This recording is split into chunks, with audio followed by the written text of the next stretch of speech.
Rosie and I are gonna do some exploring. Just about ready to go.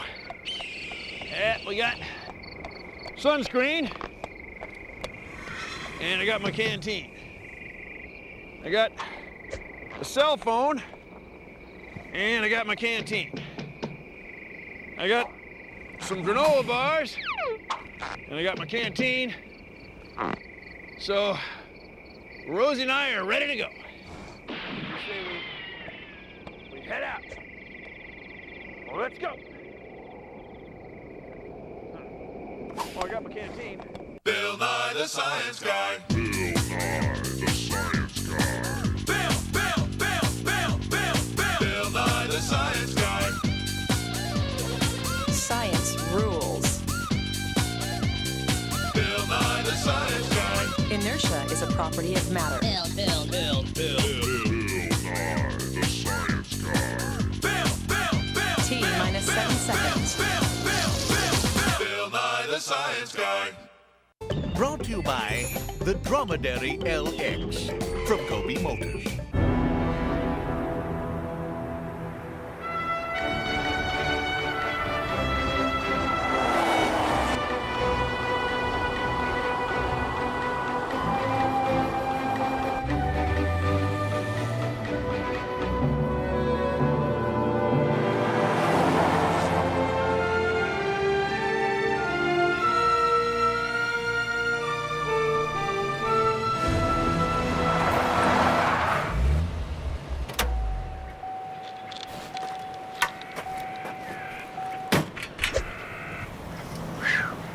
It's hot.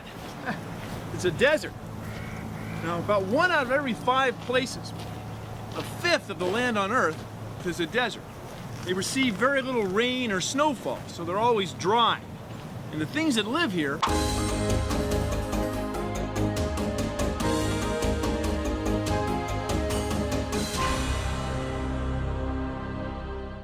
have adapted. They have special ways of managing their water. See, deserts aren't hard to find. It's around here somewhere. Hey, it's right here. Hey, look, here it is.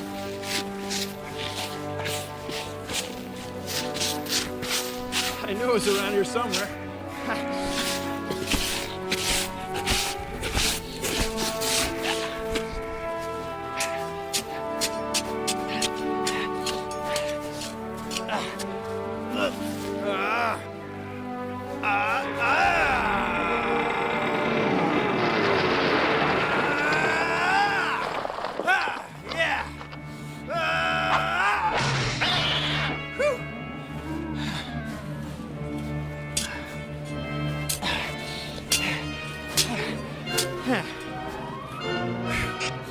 Thought it was right here.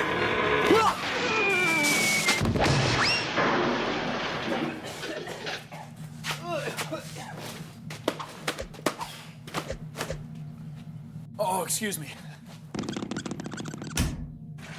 I've been through the desert. No, it's an ecosystem. I've been through the ecosystem on a...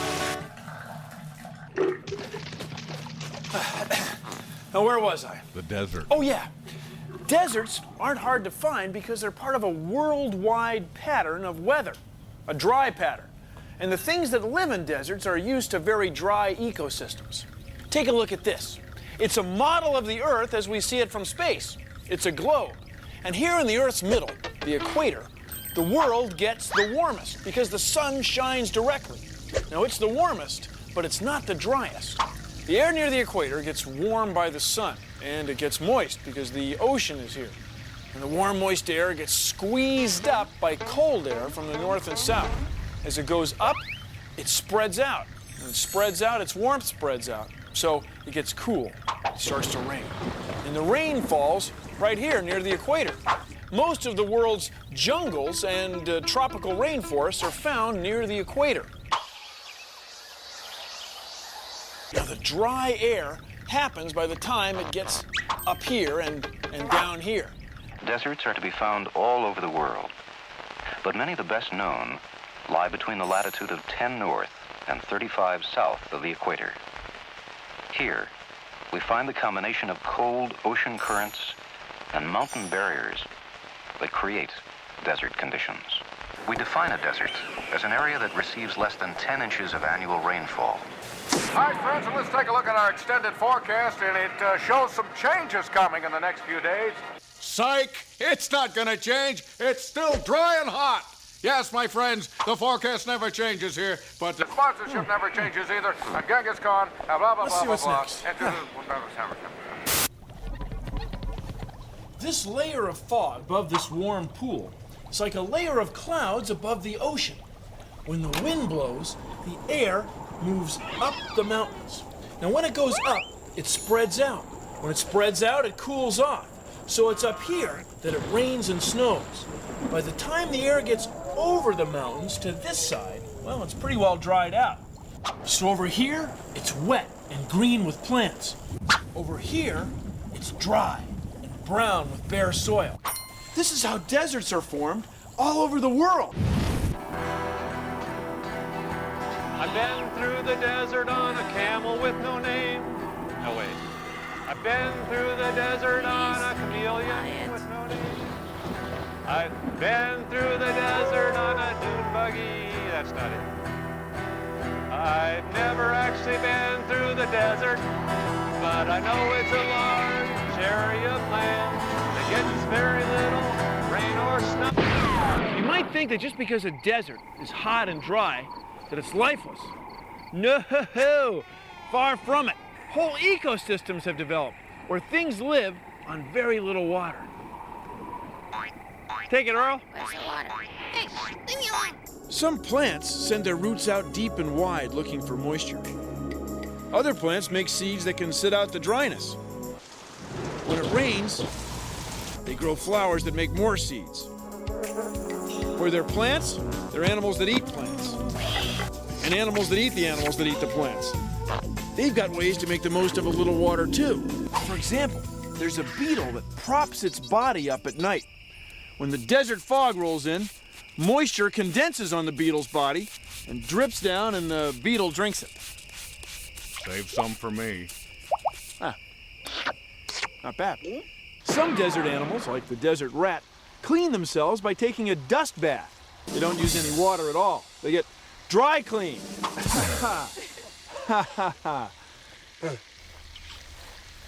Other desert animals burrow themselves into the sand to cut down on their water use and stay cool during the day.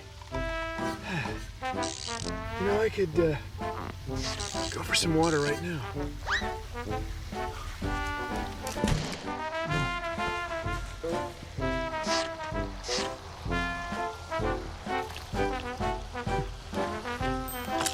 There you go.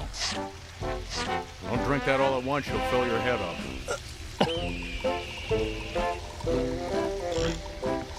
You want a sandwich with that? She knows they're hot, she knows they're cold, but she lives out here 'cause she's so bold. She's desert girl, let's rock our world. You know, I've been through the desert on a horse with no name. You know what I learned? That song sucks! Did you hear me? Are you listening? Are you listening to me? How can anyone go through the desert and not name their horse? We got John, we got Paul, and George, we got Ringo. What else? It's windy in the desert. Come on, sing along. Come on, you guys.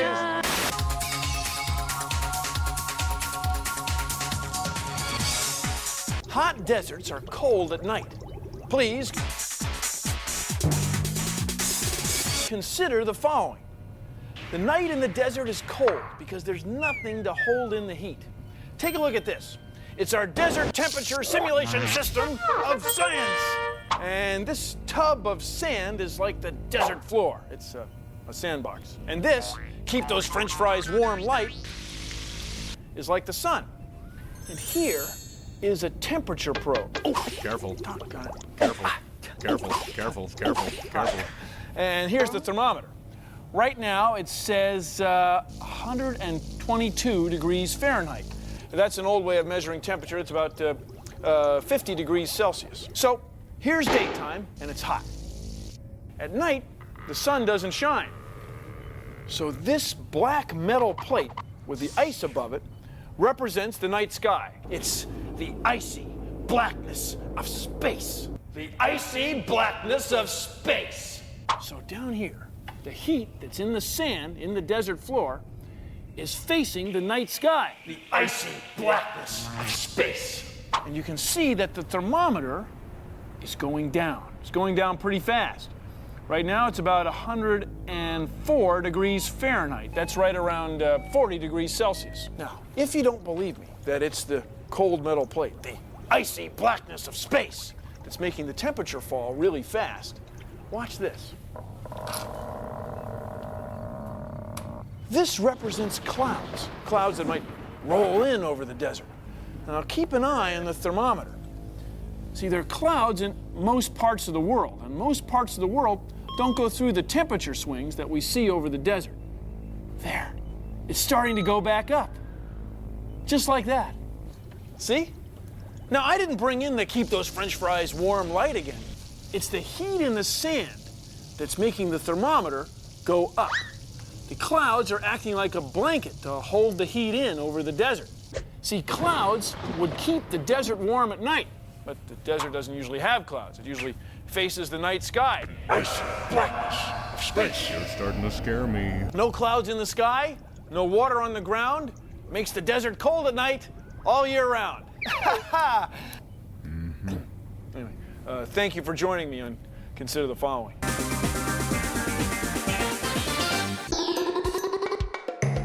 Check this out. I did this really cool experiment with a leafy houseplant and a desert plant, like a cactus.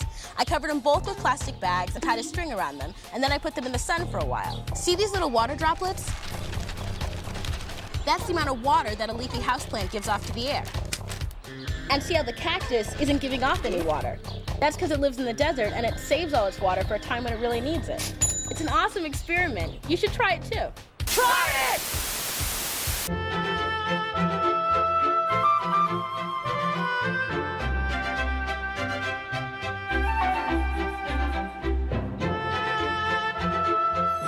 These are saguaro cactuses, saguaro cacti. Saguaro cacti. Saguaro cacti. You probably recognize them, just like that. I mean, like that. That's because they look like cactuses. They're green and big. And right here, they're pretty far apart from each other. That's because they can't be as close together as you might think of trees in a forest because there isn't as much water. When you're a cactus, saguaro cacti, water is what it's all about. See, the cactus has no leaves, even though it's a very large plant. This one weighs several tons and is a few hundred years old. See, leaves are too thin and spread out. Water would evaporate off them too quickly for life in the desert. So instead, cactuses are green all over. The whole plant is absorbing sunlight all day. And it's filled with water. It's a spongy tissue that's wet inside. Water is your focus. And because water is so precious in the desert, water is what it's all about. Cactuses don't want any animals coming along and poking holes in them to get the water out. So they have these famous spines, which make it very hard to reach in to get to the green part there. See, you see the spines? Right there. You see them? My name is Wendy Hodson, and I'm a scientist that studies plants, and not just any old plants, but desert plants. Deserts are dry. You don't have the water available to the plants.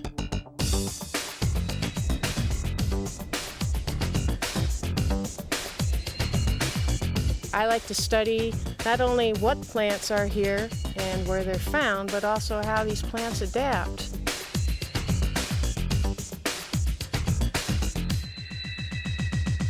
It's a hot job, but somebody's got to do it.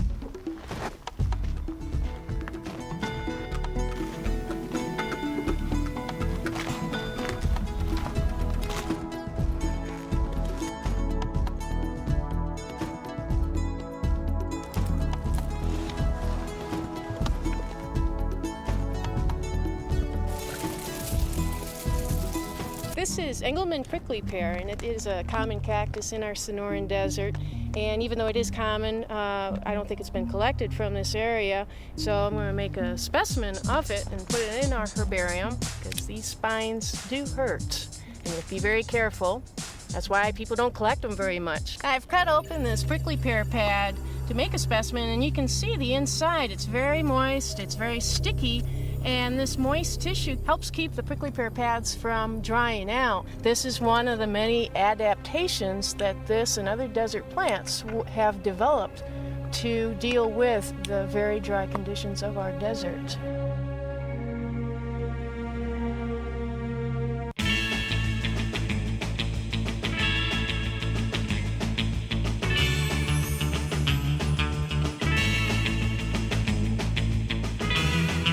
This is a sand dune in the middle of the desert.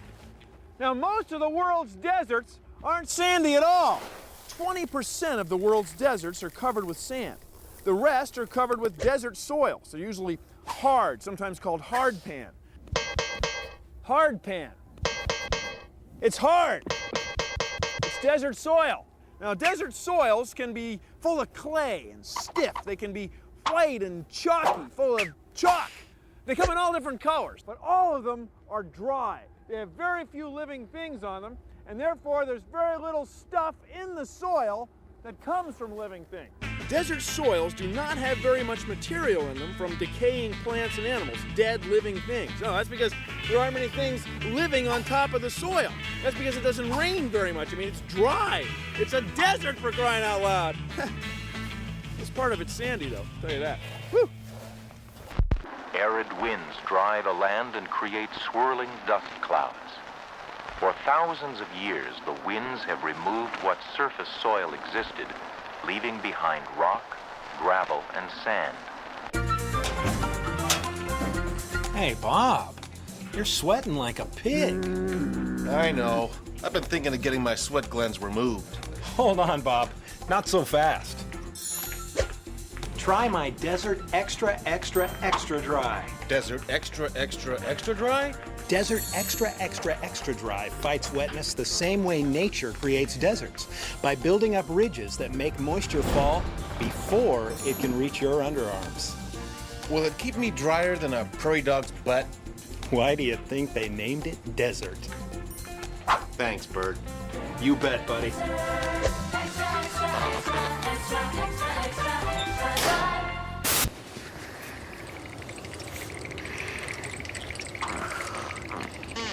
I'm here to tell you that not all deserts are hot. Some are cold, icy cold, freeze you to the bone cold, shivering, frostbitten cold.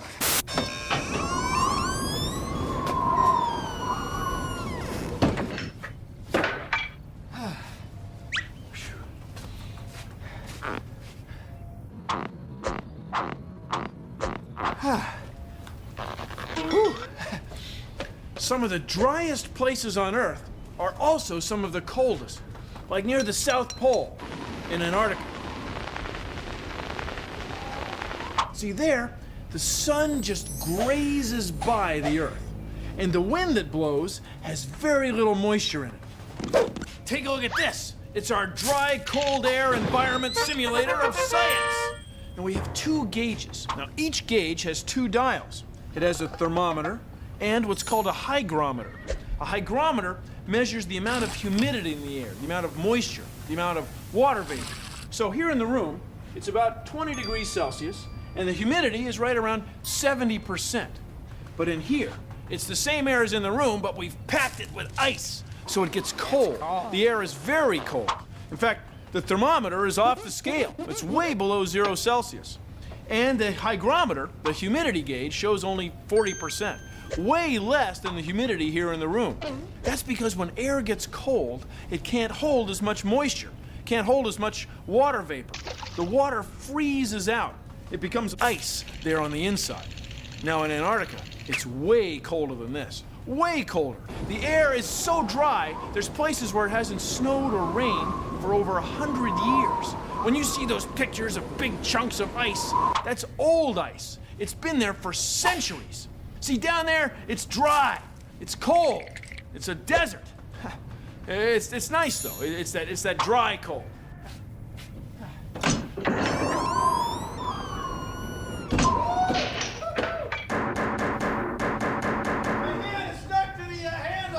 Bummer.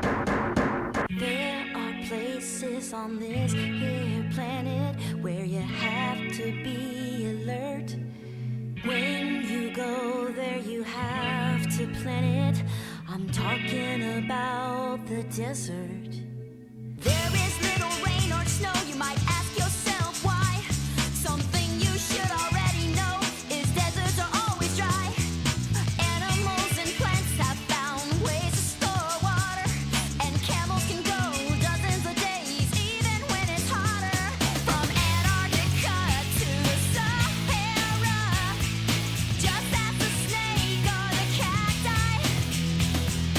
If they could talk, they should tell ya. Water's in short supply, deserts are always dry. But don't be fooled about the desert. It's not always hot like you're told.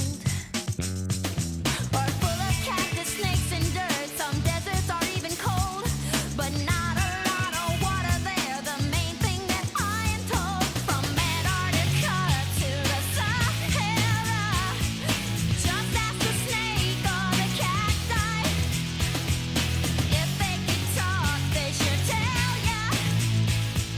Deserts are always dry, just ask Bill Nye. Well, that's our show. Thanks for watching. If you'll excuse me, I've got some vascular bundle transpiration strain ratios to wrap up. See ya! Produced in association with the National Science Foundation. Desert. Sandy. Far as the eye can see, doggone it. Over there, some sage. That's where your transpiration vascular bundles are, right out there. Right there.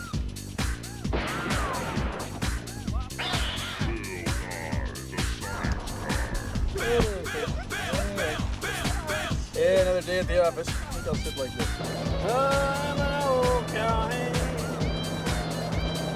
Now the room and this air, the air in this room, and my cheeks ain't tan. Take a look at this. It's our desert temperature system. Nah. Sorry. I know every trail in the Lone Star State, 'cause I ride the range in my Ford V8, the F-B-I-O.